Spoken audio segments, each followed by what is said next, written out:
पूज्य बाबूजी महाराज लिखते हैं, मेरे घर के पास एक वृद्ध पुरुष रहा करते थे। उन्हें अफीम के नशे की आदत थी। उनके मरने के बाद उनके बच्चों ने उनका श्राद्ध किया।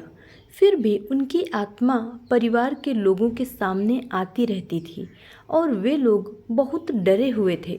इसलिए उन लोगों ने एक पंडित जी से परामर्श किया। उन्होंने पूछा कि उन वृद्ध महाशय को सबसे ज़्यादा क्या पसंद था। पहले तो बच्चे बताने में बहुत शर्मिंदगी महसूस कर रहे थे क्योंकि वे लोग ब्राह्मण थे। अंततः उन्हें यह बात बताने के लिए राज़ी किया गया कि उनके पिता को अफीम की लत थी।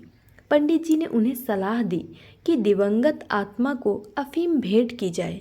जब ऐसा ही किया गया तो आत्मा ने उन लोगों के सामने आना बंद कर दिया।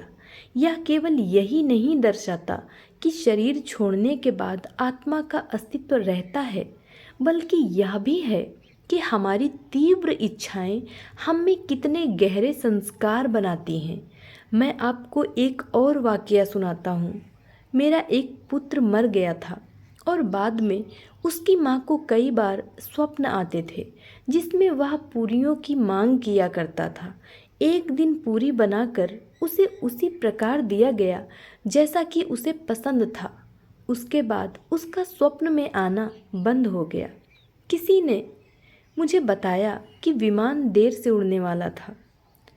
मैं उसके बारे में सोचने लगा क्योंकि मेरे कई सहयोगी यहाँ मेरा इंतज़ार कर रहे होंगे। वे लोग चिंतित हो जाएंगे और साथ ही उन्हें बहुत असुविधा भी होगी।